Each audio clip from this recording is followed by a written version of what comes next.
friends, it's Kylie. Welcome back to the channel. Today we're going to do just a 15-minute mobility practice for the hips and knees and low back. So let's go ahead and get started. Lying on our backs. Just find a comfortable resting position with the hips nice and flat, the low back nice and neutral, the heels about 8 inches away from your hips. And we're going to go ahead and draw left knee into the chest. Take the hands on the top of the knee, start to pull that knee into the chest, and just take the knee across a few times. Let's go ahead and lengthen from behind the knee. Slowly float that leg down to the floor, draw the heel into the hips, and we're pedaling out this leg a few times. So what we're doing here is we're, without a ton of resistance, without a ton of effort, just moving the hip and knee through some range of motion to get the blood flowing. The ankle is working as well. My ankle is flexed, my toes are spread. On this next one, lengthen the leg up towards the sky as much as you can. If your knee doesn't get fully straight, totally okay for right now. Open the arms out into a T shape and then start to float that leg across. And we're finding a spinal twist here.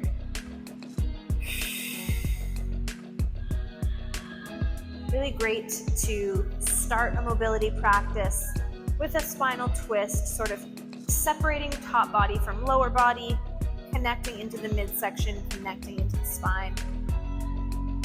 Nice. From this moment, we're going to take our arms back to our T shape, and we're going to, with a little bit of leverage from the arms, just float that knee back to hovering over the hips, and then lower it back down again. So as much as it's good to find resting shapes, twists, stretches, it's also then good to add some dynamics back into that work. So as you can probably feel, your low back is working here against gravity.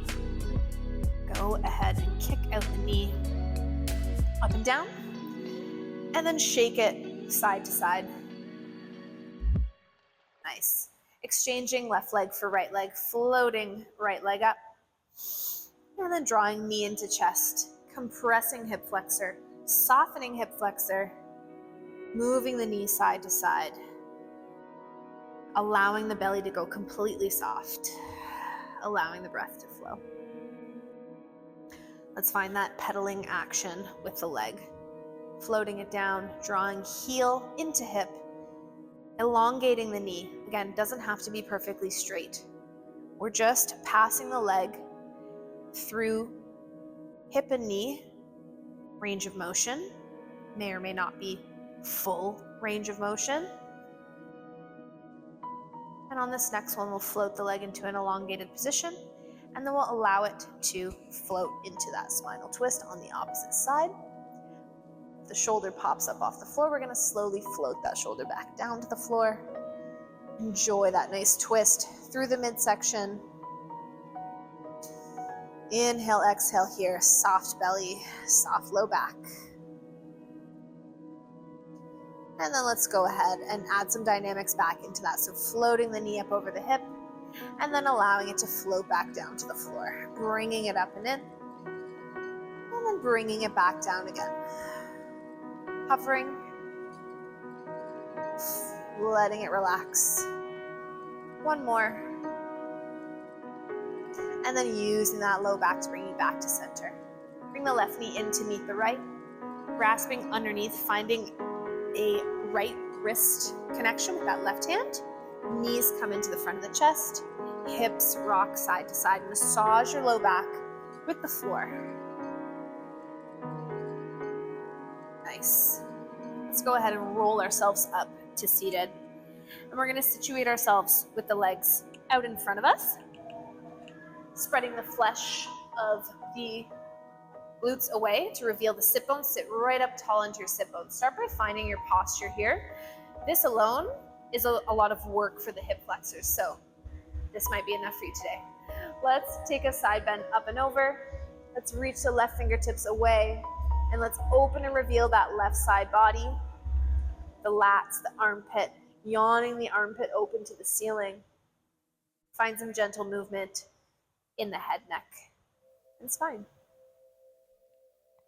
Go ahead and float the hand behind the head. We're going to start to twist left elbow down towards the floor and back up again, just mobilizing the spine as we continue to sink and get heavier through the sit bones.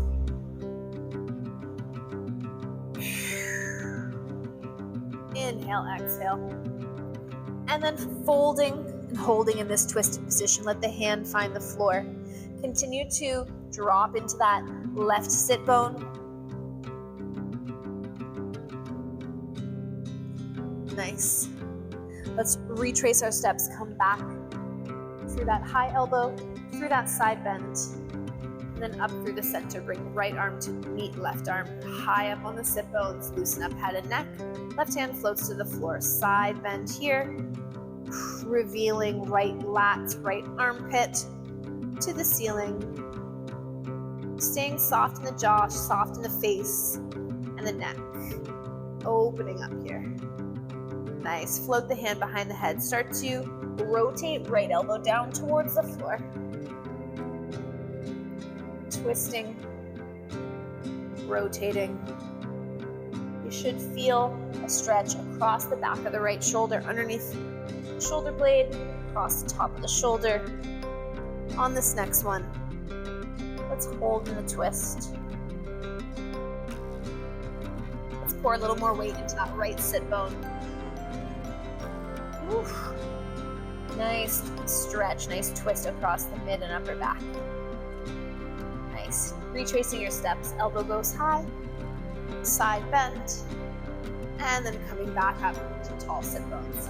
What we're going to do now is we're going to take the right knee with the hands, draw the right heel in as close as we can to that sit bone.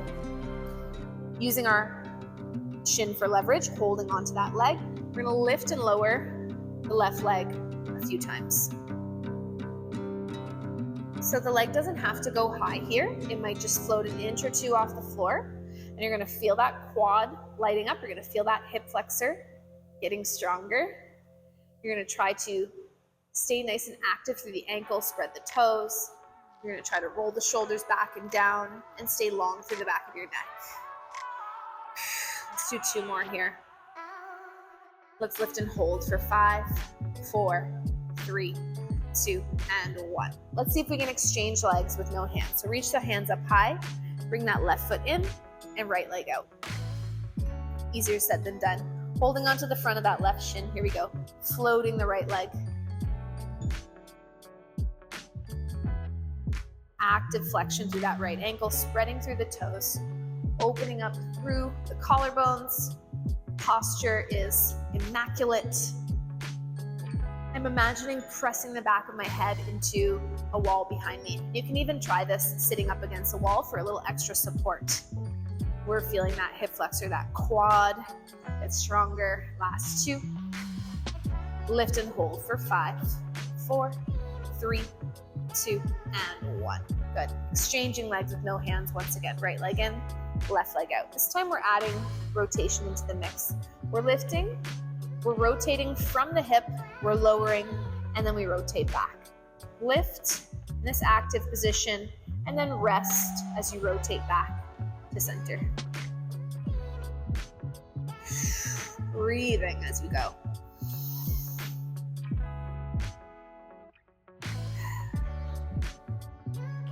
Last repetition on the left.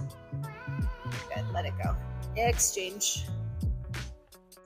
Right leg lifts, rotates, lowers, and returns. Staying as tall on my sit bones as I can. Staying as open through the collarbones and chest as I can.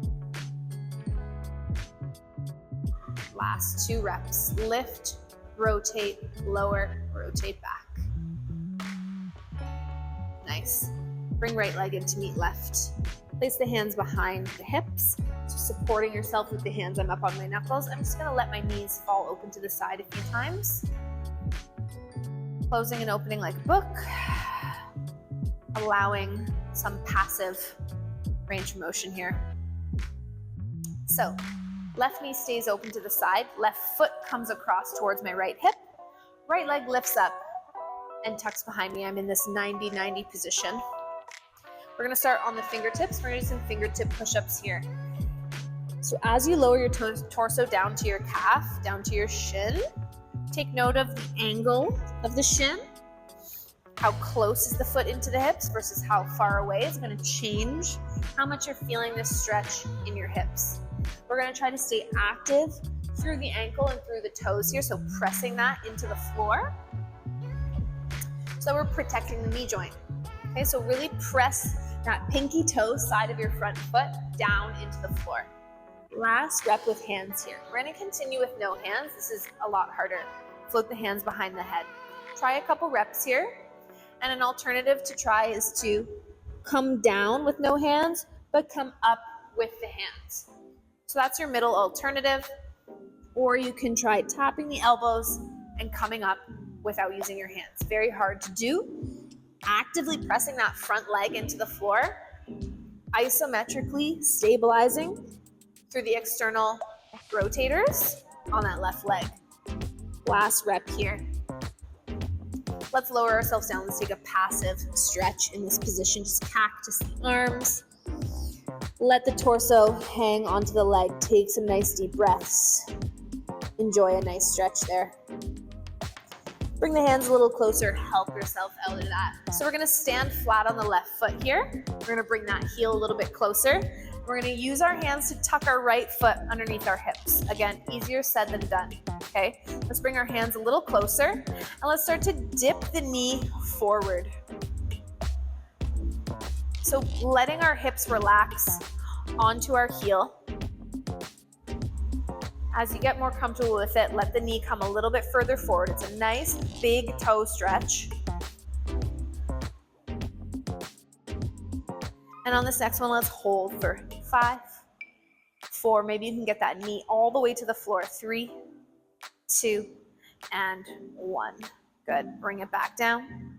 We're going to let that knee fall back down to the floor. Without using our hands, we're going to exchange right leg for left leg. Take a moment here, relax in that, shake out the hips a little bit, starting with our fingertip push-ups. On the right side, active through right ankle and toes, pressing right toes down into the floor beneath you. Lowering down. 3 more times. If you're feeling this anywhere in the knee joint, it's not ideal. We want to be feeling it more so in the hip. That's why we try to activate the foot to protect that and to stabilize the knee.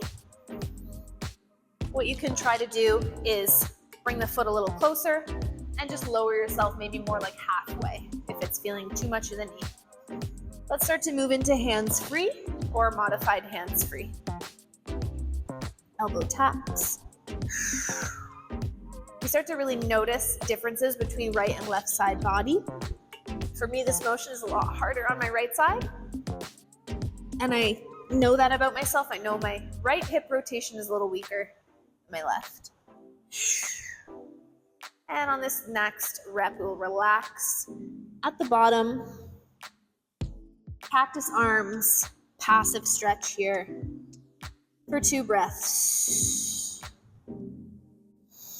Inhale, exhale, softening torso onto leg, imagining the outside of the glutes turning to liquid.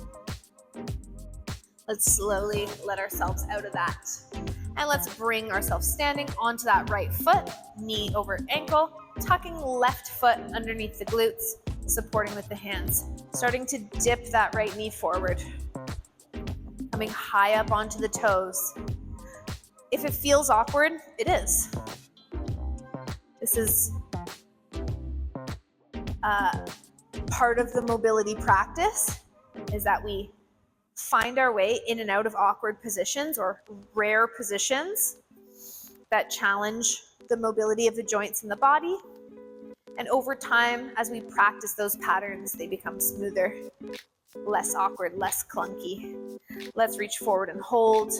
See if we can dip that knee all the way to the floor. Big stretch through the toe joints, big opening through the front of that quad. Breathing here. And then bringing yourself back down Just let the legs come out in front. Let's just windshield wiper the knees to either side.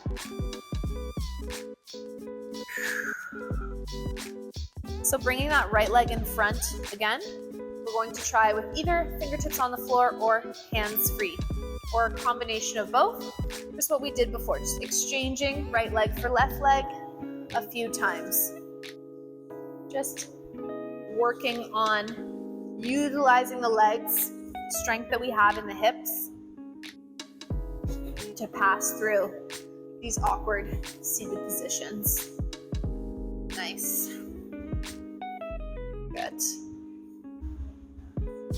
Awesome. Let's let that go. Last thing we're going to do today is we're going to practice a low squat. So ideally, I want you to be able to get to a place where you can come from seated. You can bring your feet in close to your body, use a certain amount of momentum, but be able to stand up in this low, wide squat. So using as much or as little of your hands to help you today as you need to, we're going to pass from seated to standing. Use your hands on the floor as much as you need to. A lot of hip mobility and strength required. To do this position, let's practice a few low squats. Another way we can break this down is we can go one leg at a time. Right leg in, use the hands, left leg in, and then we're there. Right leg out, left leg out. A more advanced version, let's try 3 more reps together. We lie all the way down, we come up, legs come in, and we're lifted. Last 2. Last 1. Woo! Let's pause right here. From this low squat position, we're going to do some knee dips. Again, hands-free mode, hard mode, or hands on the floor for support.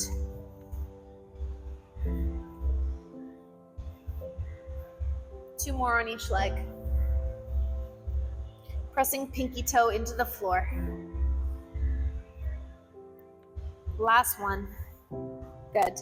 Take a little break. Pour a little bit more weight into the hands. Release the pressure out of the hips and legs for a moment. You can use your elbows as a little shelf. Final movement we're going to do for today. I call these dragon squats. I'm really actively trying to spread my toes, press my pinky fingers into the floor.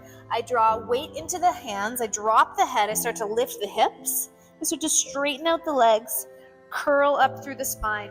Release the head at the top, and then roll down. Let's take 4 more reps. Head comes up last. Dumping weight into the hands as you lift the hips. Head comes up last. 2 more times. Softening the spine a little bit more with each rep. Rippling through. Last time.